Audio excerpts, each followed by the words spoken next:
पटे अतिवरा महावाक्य जनार्दन सच्चिदानंद त्वं शरणं ब्रजेश।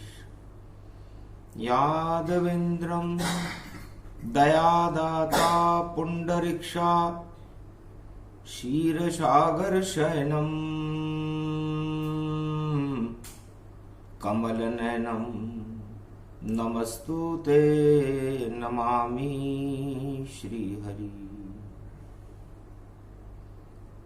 धैर्य से जिसको धारण किया जाता है, कर्णपटुओं से जिनका पान किया जाता है, ऐसे सच्चिदानंद भगवान श्री यादवेंद्र सरकार को मैं नित्य ही चिंतन करता हूँ, नमन करता हूँ।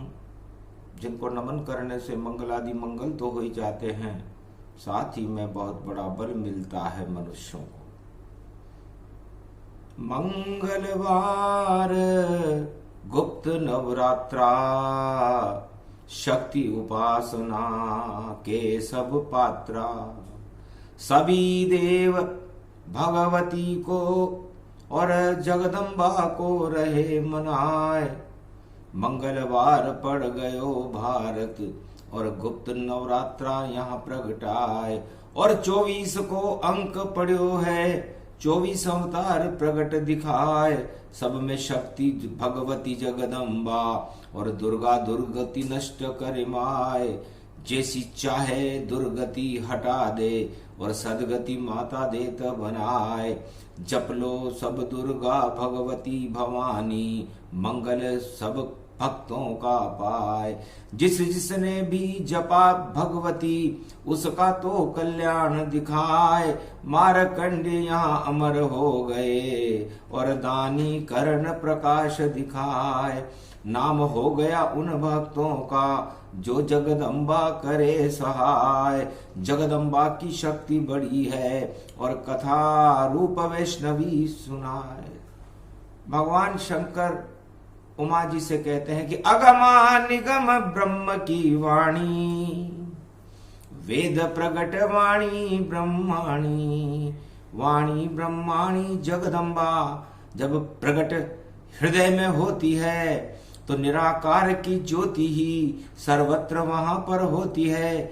जो चाहे वह देख ले और जो बोले सो ज्ञान, और उस पर कृपा करती जगदम्बा और दर्शन हो भगवान। ये सौभाग्य उन सभी भक्तों को मिलता है जो नवरात्रा महापर्व में भगवान का ध्यान करते हैं। श्रवण भक्ति सबसे बड़ी भक्ति है उमा। और आप राजा दक्ष की राजकुमारी और त्रिलोक की शक्ति भवानी थी। फिर क्या देखा तुमने मुझ में जो बनी मेरी महारानी थी। आश्चर्यचकित में रह गया कि कैसे किया चुनाव। कहाँ एक फक्कड़ भोले बाबा और कहाँ भगवती। आप त्रिलोक की महाशक्ति हो, राजा दक्ष की राजकुमारी हो, ऐसा मुझ में क्या गुण है। आज गुप्त नवरात्र है, मैं आपके मुख से सुनना चाहूं और वर्ण आप शिव क्यों कीना। ऐसा क्या देखा मेरे में जो ब्रह्मा विष्णु तज दीना। वही कथा अब कहो भवानी और सुने भोले शंकर गति जानी। उमा जी हंसने लगी, भगवान शंकर आप वाकई त्रिगुणात्मक शक्ति रखते हो और महाशक्ति।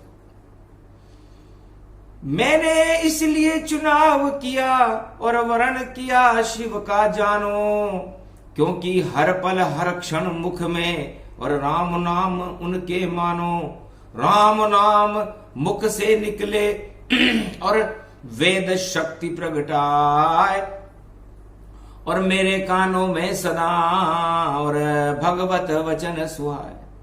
मैंने आपका वचन केवल वाणी की वजह से किया है, वरना आप में कोई गुण तो मुझे नजर नहीं आया, लेकिन एक गुण मुझे नजर आया जो राम नाम मुख से गाया और 1.25 लाख की समाधि में भी और राम नाम ही प्रगटाया। बस राम छोड़ कहीं गए नहीं और रामचरित मानस गाया। मेरा जीवन तो धन्य हुआ जब रामचरित मानस मैं सुन पाई। रामचरित मानस का श्रवण करना मेरे लिए सौभाग्य का विषय हो गया। अमृत रूप आप पिलवाओ और सदा राम नाम गुण गाओ। मैंने आपको कभी क्रोधित होते हुए नहीं देखा, कभी मोहित होते हुए नहीं देखा। आप अविचल अविनाशी त्रिगुण नेत्रम त्रिनेत्रम सर्वशक्ति व्यापकम भगवती जगदम्बा गुप्त नवरात्रा महापर्व प्रागट्यम शिव रामायणम। इस शिव रामायण के अंदर मैं शव की जैसी जिंदगी जी रही थी। राज ताज और ये सब ऐश्वर्य इस मृत्युलोक के मृत्यु के समान है, शमशान के समान है और पूरा त्रिलोक इन पर आच्छादित है, पूरा मृत्युलोक इन में फंसा हुआ है। इस कीचड़ को निकालने के लिए मुझे एक ही शक्ति नजर आई और वो शक्ति थी शिव। उस शिव का मैंने वर्ण करके मैंने अपने आप को सौभाग्यशाली माना और आपने मुझ पर कृपा करके मेरा वर्ण किया। हर जन्म रहूं मैं धर्म पत्नी और जब तक जीवन रहे मेरा और साथ न छूटे शिव से आपसे और बस कृपा करो इतना प्राणनाथ। हंसने लगे शंकर त्रिपुरारी धन्य धन्य उमा जान। मैंने सोचा था नहीं कि तुम छोड़ो सब भोग समान। सारे भोग आपने इस फक्कड़ के लिए छोड़ दिए, तो जाओ अजर अमर शिव शक्ति हो और अमर रूप कहलाओ। जब तक शिव के साथ रहो तो शिव रामायण प्रगटाओ। शिव रामायण ही सुनोगे और शिव सतनाम का पाठ गुप्त नवरात्रा में वाणी अवतरण है इस समय। तो शिव सतनाम सुने जो कोई वहां सम धन्य भक्त नहीं होई। शिव सतनाम सुना मारकंड्य तो अजर अमर तन पाया था। शिव रामायण का शिव सतनाम उस बालक को मैंने सुनाया था। अजर अमर शिव हो गया मेरा दूसरा रूप। ऐसी कोई शक्ति नहीं जो मारकंड्य नहीं हो। मारकंड्य एक मरा हुआ बालक था, 11 वर्ष में उसकी मृत्यु लिखी हुई थी, लेकिन शिव कृपा और शक्ति की कृपा होने के बाद अजर अमर अविनाशी है। इस समय कर रहे वाणी और इंडोनेशिया का भी देखो पी रहे हैं यहाँ पानी। गजब गजब की बात है, ज्यादा देर रुके ना है। मार्कंडे की जब वाणी होती है तो मार्कंडे ज्यादा देर नहीं रखते, सत सत सत सत सत सत करते हुए और सत्य यहाँ प्रगटा है। एक दिन ये भी एशिया और राम रूप प्रगटा है। कल की भगवान का जब नेतृत्व होगा भारत में तब यहाँ पर सब कुछ उल्टा हो जाएगा। जो यहाँ पर सिया हैं सब ईश्विया हो जाएंगे। ईश्विया का मतलब होता है ईश्वर के भक्त हो जाएंगे और ये धर्म ही समाप्त होकर के एक अलग तरह की किरण यहाँ और देखो जगत प्रगटाएगी और उस किरण से निकलेगी रोशनी यहाँ। इस कारण वाणी प्रगटाएगी। वाणी तो पायलट बन के कर आने अवलोकन गति जान।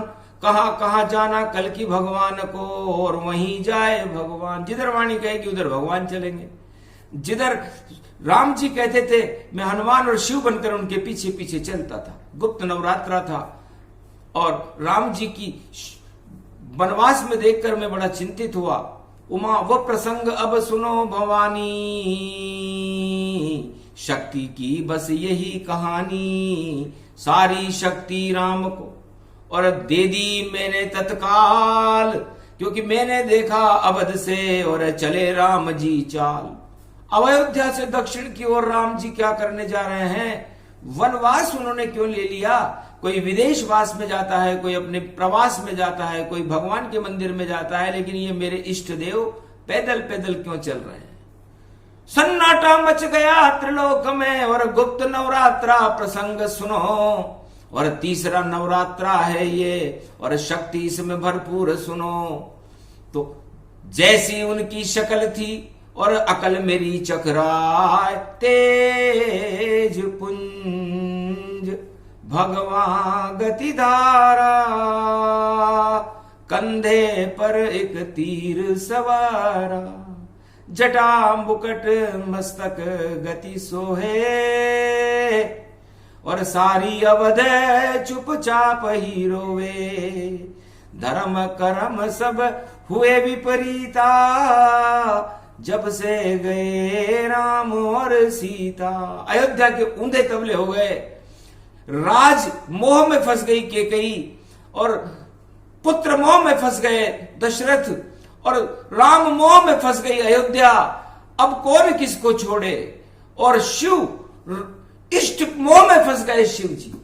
बड़ी विचित्र प्रसंग भवानी, रामचरित मानस में जानी। गुप्त नवरात्रा गुप्त प्रसंग, और शिव जी रहे सुनाए, कहीं मिले नहीं ये प्रसंग, और शिववाणी में गाय। धन्य धन्य श्रोता उमा, धन्य तुम्हारा रूप, राजा दक्ष की सुंदरी, और शक्ति आप स्वरूप। आप शक्ति होकर के और त्रिलोक की शक्ति होकर के आपने सभी ऐश्वर्य का त्याग कर दिया, इसलिए मैंने आपको चुनाव किया और आपको अपनी अर्धांगिनी बनाया। वरना अगर आप ठाट बाट की और बातें मुझसे यहां करती, तो हो सकता है आप और मेरा, और देखो प्रेम की लो यहां नहीं मिलती, पर मैंने देखा त्याग से मिले त्याग तत्काल। आप भी त्यागी और मैं भी त्यागी, और हम बन गए रामचरण अनुरागी। बस इसे ही गुप्त नवरात्रा कहते हैं। जो संसार के सारे भोगों का त्याग करके और भगवान में अपनी लो लगा लेता है, भगवान उसे अपने गले से लगा लेता है उमा। इसीलिए मैंने आपको अपने गले से लगाया। ये प्रसंग अति गुप्त भवानी, और प्रसंग बनवास हूं जानी। राम वनवास में चले तो राम के पास कुछ भी नहीं था।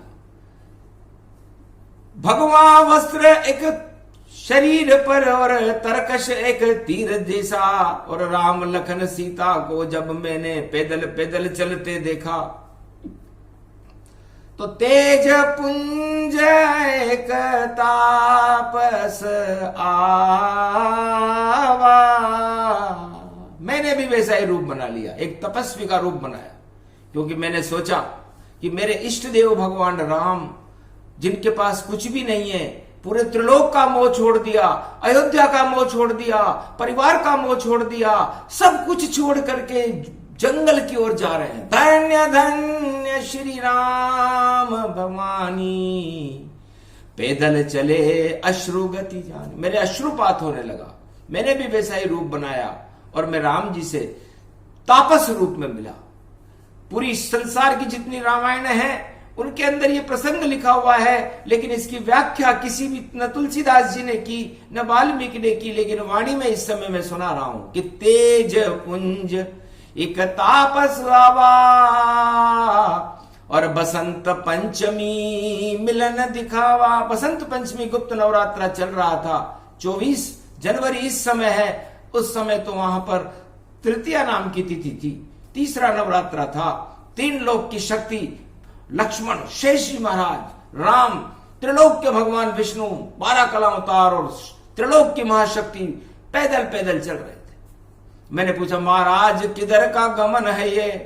और मैं प्रणाम अब करता हूं, और जितनी शक्ति मुझके मेरे अंदर वे मैं आपके अंदर भरता हूं। मेरी सारी शक्ति को और आप करो प्रकाश, और मैं कैलाश छोड़कर आया हूं, और शिव का रूप कैलाश।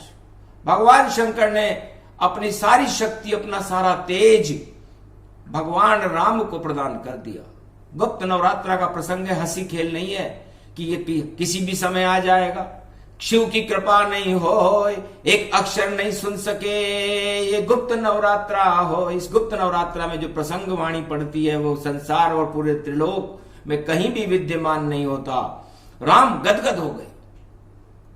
इतना कष्ट भोले क्यों पाया? तुमने ये कैसा रूप बनाया? तापस रूप तुम बन गए श्री राम के काम। अरे जाओ वापस कैलाश में और भजो राम का नाम। महादेव के अश्रुपात होने लगा। महाराज शिव शक्ति मैंने सारे वरदान शिव रूप में तो रावण को दे चुका, इसलिए विजय आपकी हो नहीं सकती।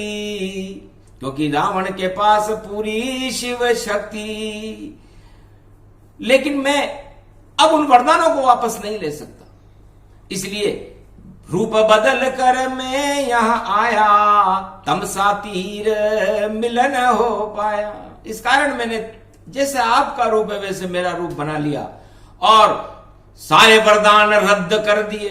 अब शिव भी रहेंगे साथ और मेरा एक अंश हनुमान जो चले आपके साथ। जहां भी आप पर कोई संकट होगा मैं एकादशवां रुद्र बनकर, हनुमान बनकर पंपापुर में मिलूंगा आपसे और मैं अपनी सारी शक्ति, अपना सारा तेज, शिव ने सारा तेज ही राम जी को दे दिया। गुप्त नवरात्र, इसे कहते हैं दान की पराकाष्ठा।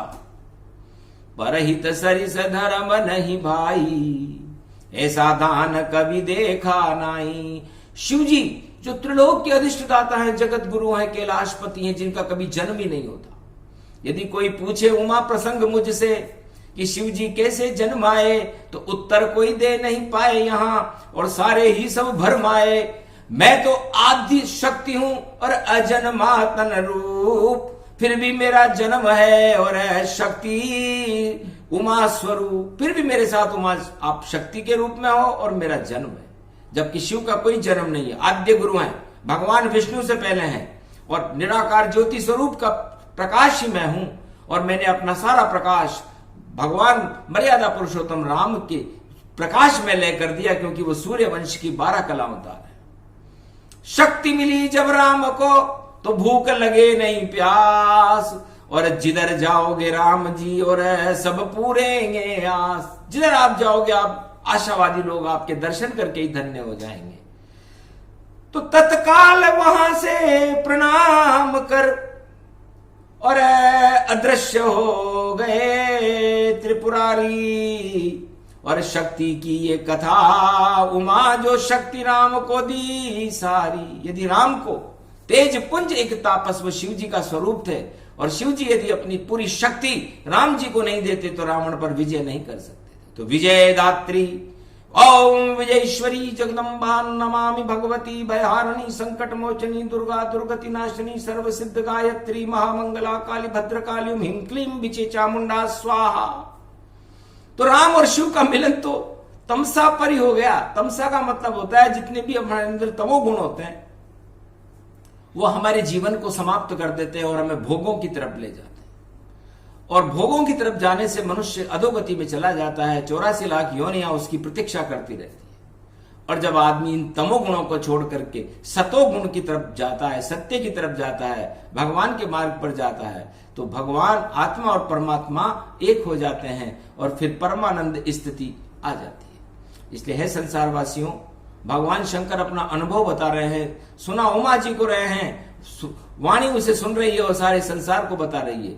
ऐसा नहीं सौभाग्य जगत में आवे, अरे वाणी सुन लो भारत वालों, फिर समय चूक पुनि का पछताने। इसलिए फिर ये समय नहीं आएगा।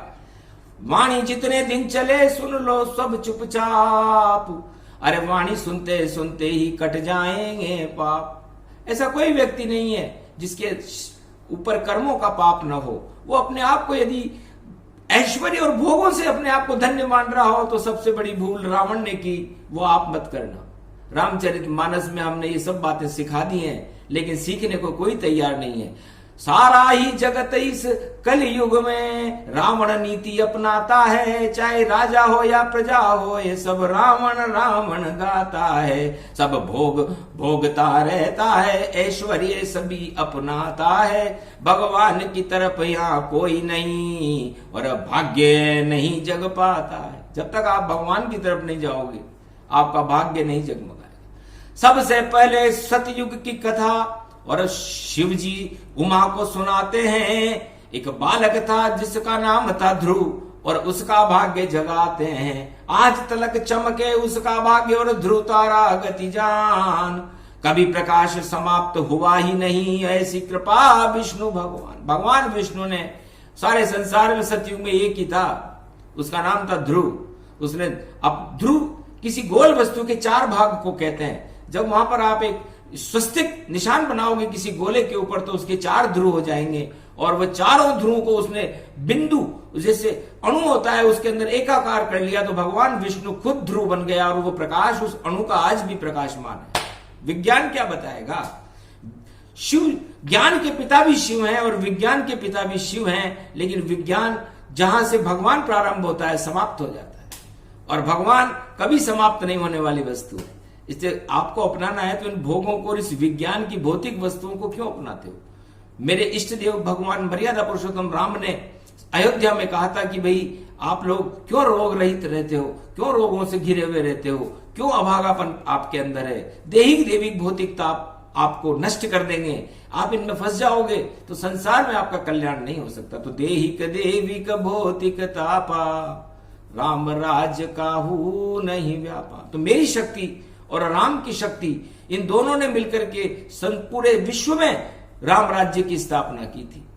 तो बिना राम होता नहीं भारत में है राम राज्य, और अब तो कल की अवतार आएंगे कलयुग में और बने यहां महाराज।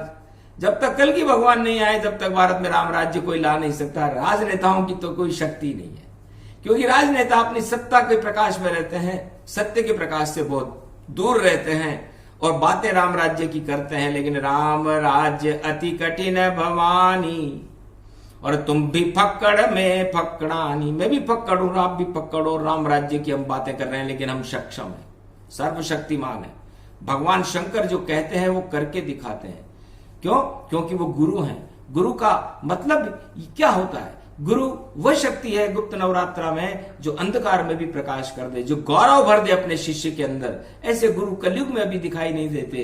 सारे गुरु लपेट के चपेट के और पेट के नहीं ठेठ के, और देखो भेट भेट के और लेट लेट लेट के, ऐसे गुरु आ गए कलयुग में। तो कलयुग केवल नाम आधारा, और सुमर सुमर नर उतर ही पारा। इसलिए कलयुग में आप किसी को गुरु मत बना लेना, वरना लपेट चपेट और पेट के चक्कर में पड़ करके आप उनको भेंट दे दे करके परेशान हो जाओगे। आपका कोई मार्गदर्शन करने वाला इस समय संसार में नहीं है, और जो मार्गदर्शन करने आ रहा है वो शक्ति का नाम कल की भगवान है। 21वीं शताब्दी में भारत का नेतृत्व और भारत के जगत गुरु बनने का सौभाग्य और भारत को जगत गुरु बनाने का सौभाग्य कल की भगवान के अलावा किसी को मिलने वाला नहीं है। सारे ही देखो जुगनू जैसे ऐसे गुरु भारत प्रगटावेंगे, तो फिर कल की भगवान इन जुगनू को अपना प्रकाश दिखलावेंगे। जिस दिन जुगनू देखे प्रकाश सूरज जैसा जब चमकेगा, तो भाग जाएंगे सब जुगनू, बस एक सूर्य ही चमकेगा, उस सूरज का नाम है कलयुग। कल की भगवान ब्राह्मण वंश में उनका जन्म है, और भारत रूप समान भारत में जिनका जन्म होगा ब्राह्मण वंश में होगा, क्योंकि जिस जाति की कट जाती है, जो जाति नीचे जाती है, ईश्वर उसमें ही जन्म ले, ये शक्ति यही प्रगटाती है। त्रेता युग में क्षत्रिय वंश का पतन हो गया था, परशुराम जी ने 21 बार क्षत्रिय विहीन पृथ्वी कर दी थी। तो अवतार कहां हुआ? अवतार हुआ क्षत्रिय वंश में, राम अवतार हुआ। इसे द्वापर युग में यदुवंशियों की 56 भोगों में व्यस्त थे, कट चुकी थी सारी शक्तियां और निस्तेज थे वो। लेकिन वहीं जन्म श्री कृष्ण का और मंगल रूप दिखाए, और धर्मराज भारत किया, गीता दही प्रगटाया। भगवान कृष्ण को गीता प्रगटानी पड़ी। और कलयुग में तो राज ताज के लिए संघर्ष है, भोगों के लिए संघर्ष है, भगवान की कोई इच्छा रखता ही नहीं है। इसलिए अब आए भगवान यहाँ गति जाना, और ब्राह्मण वंश की कट गई वहां प्रगटाना। तो ब्राह्मण वंश, ब्राह्मण अब कोई है ही नहीं। ब्रह्म को जानने वाला ब्राह्मण है, जाति से कोई लेना देना नहीं। जो ब्रह्म को कोई जानना नहीं चाहता, सब भोगों को जानना चाहते हैं कि वहां सुंदर स्त्री कैसी है, ऐश्वर्य कैसा है, विदेश कैसा होगा, सौंदर्य प्रधानता प्रतिपादतम प्रतिपक्षम ज्ञान चक्षु दुर्लभो। इसलिए सौंदर्यता में भी राधा जी का ही रूप होता है। इसलिए पाश्चात्य लोग मलेच्छ होते हैं और वो भोगों में अपने आप को, जीवन को, इस वैकुंठ के सुख को समान मानते हैं। लेकिन भारत में जो हिमालय के ऊपर आदर्श संत तप रहे हैं, वो तपने को ही भगवान मानते हैं। कि इतना तपे हम और तपा दें, और सूरज जैसा ताप, और अपने आप प्रकट हो ईश्वर और दर्शन दो अपने आप। इसलिए उनको रोज दर्शन होते हैं उस हिमालय की कंदराओं में। मारकंडे रोज दर्शन करते हैं, हंस सारे देवता मानसरोवर झील के अंदर भगवान शंकर के सबसे पहले दर्शन करते हैं, और उसके बाद उनकी वाणी के मोती चुनते हैं। कोई मोतीवा नहीं प्रकटता, वाणी ही मोती बन जाती, स्वाति की बूंद ये वाणी है, इसको सुन लो भारत वालों, ये शक्ति शिव महारानी है। ये कलयुग में आपका सौभाग्य है जो, और वाणी यहां अवतरित हुई, वरना ये एक युग में एक बार ही शक्ति रूप विशेष हुई। वाणी जब भी आती है भारत में आती है। ध्रुव और प्रहलाद सतयुग में वाणी करते थे, और त्रेता में गुरु वशिष्ठ वाणी करते थे, और द्वापर में संजय वाणी करते थे, और कलयुग में इस समय एक छोटा सा बालक वाणी कर रहा है। अरे सौभाग्य मानो भारत वालों, जो ऐसी शक्तियां आई है, और वाणी की शिव रामायण भारत में इससे लिखाई है।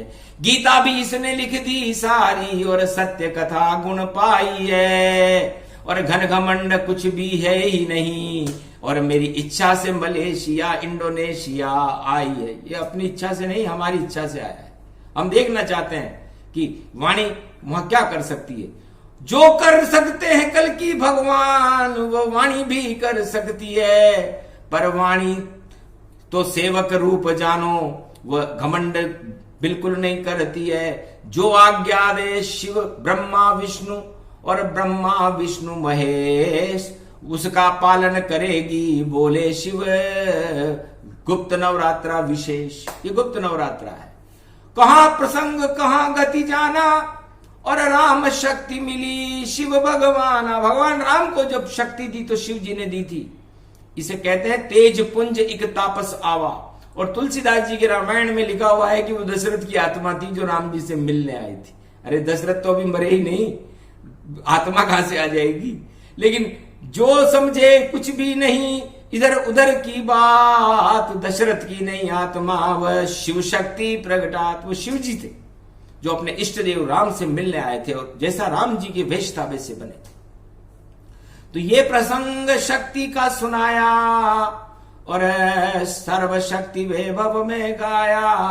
प्रथम वंदना दुर्गा भगवती, और वाणी ब्रह्माणी गति जान। सरस्वती जब कंठ विराजे, और उनके संग भोले भगवान। कमलेश्वर बाबा गति जानो, और देखो शक्ति रूप लबान। रावण वहां पर करे तपस्या, जिसका नाम है अभी लबान।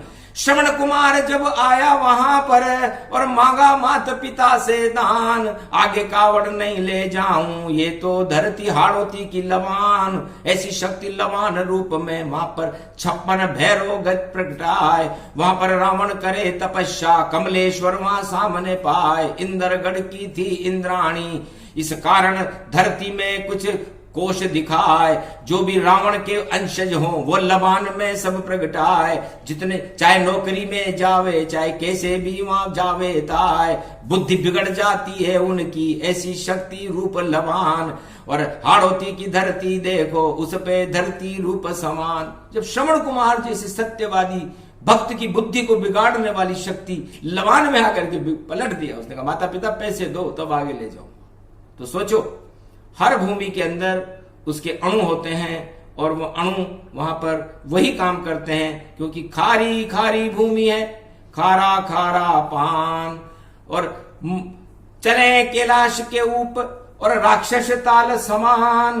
रावण वहां पर करे तपस्या, खारी खारी जान। राक्षस ताल में रावण तपस्या करता है, वहां पर कोई नहीं जाता, क्योंकि हंस तो देखे मोती को, और भक्त देखे भगवान। रावण देखे भोग को, तो भोग है सब शमशान। इसलिए सारे पशु पक्षी सब उनकी अंतर्गति होती है। उनको पता लग जाता है यहाँ पर शेर आ रहा है, उनको पता लग जाता है कि यहाँ पर राक्षस है, क्योंकि उनकी भावना निर्मल होती है। वो भोग करते हैं और अपने आकाश में उड़ते रहते हैं। निर्मल जन, आकाश में वही आत्मा उड़ती है जो निर्मल हो, और जो भोगों से आच्छादित हो तो अधोगति में चली जाती है, पाताल में। इसलिए ये प्रसंग इसलिए सुना रहे हैं कि आपको गुप्त रूप से भगवान की शरण में रह करके और शक्ति उपासना करनी चाहिए। शक्ति उपासना जो करे और शक्ति काले नाम शक्ति, शिव शक्ति महाशक्ति शक्ति उपासनम नव दुर्गे नमस्तुते उमा गौरी महामंद्राचल भैरवी मंगला भद्रकाली नमो जगदम्बे नमामि शारदा सरस्वती वीणा पुस्तक धारिणी हंसारूढ़िणी सकल सिद्धिम गुणदायकम प्रतिभूतम परम प्रसन्न मुक्तिदायिनी यदा यदा धर्मानि शक्ति जगदम्बे नमामि भगवती परम प्रसन्न मुक्तिम ज्ञान चक्षु जिह्वा निवासो सदादयम दधि अक्षर टारणी सरस्वती अंबिका अंबिका भगवती भयारिणी शोक निवारणी दोष निवारणी रोग आदि भय विनाशिनी जगदम्बे नमामयम। वैष्णव देवी है उमा प्रसंग मुझे सुनाना था कर्ण का और सुना दिया मर्म का। मर्म आप त्रिनेत्री हो, आप खुद ही वैष्णव देवी हो। उमा जी आपको पता है क्या, जब आपका पति देव त्रिनेत्र रखते हैं तो आप त्रिनेत्री हो और त्रिनेत्री ही वैष्णव देवी है। तो वैष्णव देवी का प्रसंग कर्ण का सुनाना चाहता था, लेकिन सुना दिया मैंने आपको, क्योंकि आप अपने कर्ण से श्रवण कर रही हो। तो कर्ण प्रसंग सुने जब कोई तो सोना सोना जैसा होई। सूर्यपुत्र कर्ण जो कुछ किसी अंश के कारण, किसी छोटे से कर्म भोगने के कारण उसे मृत्यु लोक में आना पड़ा और सूर्य के अंश से उसका जन्म था। और भक्त बना आपका और पूजा वैष्णव जब कीनी, जब शक्ति आपने भर दीनी तो सवा मन सोना रोज दीनी। सवा मन सोना उसको आप पूरे, आपने अपनी तरफ से कुछ नहीं दिया, उसके पूर्व जन्म के पुण्य थे, सूर्य का पुत्र था। और इतना तपस्वी था कर्ण कि दानी कोई नहीं जगत में जैसा कर्ण ही हो। और इंडोनेशिया में भी कर्ण है और वहां वाणी वर्ण यहां हो। बस उसकी भावनाओं को देखकर वाणी यहां वर्ण कर रही है, नहीं तो आज आवे न कल आवे। ये तो मुस्लिम देश, क्यों आएंगे राम जी, कभी न जाते विदेश। राम और कृष्ण कभी विदेश में नहीं गए, लेकिन वाणी को हमने विदेश में भेज दिया। ये भी हमारी शक्ति है। और वही कर्ण, इधर भी कर्ण उधर भी कर्ण और बीच में सब कोई नहीं ईश्वर की शरण। तो पहले ईश्वर शरण में जाओ तब बदलेगा धर्म, तब ईश्वर मिल जाएंगे और बदल जाएंगे कर्म, वरना शर्म ही शर्म है। और नीचा सिर हो जाए, क्यों करते हो नीचा सर, जब शिव की शक्ति प्रगटाए। तो वाणी आ गई तो फिर नीचा सर मत करो, ऊंचा रखो, क्योंकि भारत का हिमालय ऊंचा है, उससे ऊंचा कोई नहीं है। एवरेस्ट की चोटी है, चोटी का मतलब कोई पत्थर की पहाड़ की चोटी से नहीं, एवरेस्ट की चोटी उसे कहते हैं जो भगवान के अपने सूक्ष्म ब्रह्मांड के अंदर सुरक्षित कर लेता है, उस शक्ति को प्रकटाता रहता है, सुषुम्ना में प्रकाश करता रहता है, उसे चोटी कहते हैं। इसलिए ब्राह्मणों ने नकल मार करके चोटी रख ली। चोटी का मतलब चोटी भगवान की कृपा थोड़ी होगी। चोटी का मतलब चोट नहीं और इस व्यक्ति में कोई खोट नहीं, उसके ऊपर ईश्वर की कृपा। और देखो चोटी धर्म ध्वजा होती है और धर्म ध्वजा भगवान की शिव की कृपा के बिना मिलती नहीं है। लाख रखे कोई चोटी ब्राह्मण या बनिया या क्षत्रिय जान, पर चोटी पर नहीं कभी पहुंचेगा। और चोट चोट खावे इंसान, हर बार चोट खाएगा। जब चोटी रख ली तो फिर चोट क्यों खा रहा है? और जब चोटी है तो फिर चोटी तो धर्म ध्वजा होती है, तो धर्म ध्वजा को छोड़ क्यों रहा है? हनुमान जी के हाथ में जब हमने धर्म ध्वजा दी तो चारों युग प्रताप तुम्हारा आज तक उन्होंने छोड़ी नहीं। मेरे को जब दिव्य दृष्टि और वाणी दी तो आज तक मैंने छोड़ी नहीं। आपको ही सुनाता रहता हूं, क्योंकि इसे सुनने वाला इस बर्फ में कौन आएगा। पर आप अभी तक नहीं गली और गले नहीं शिव भगवान, बाकी सारे गल गए बोले शिव भगवान। गल इसलिए गए कि वो उनकी शक्ति नहीं है उनके अंदर, और ये शक्ति उपासना गुप्त नवरात्रा में वाणी बता रही है। और इसको समझना और समझाना यहां ब्रह्मवेताओं का विषय है, कोई मूर्खों का विषय नहीं। वाणी कोई किताब नहीं या कोई मावे की नहीं मिठाई है, और रसगुल्ला नहीं कोई चिमचिम जिसे चांदी की प्लेट में खिलाई है।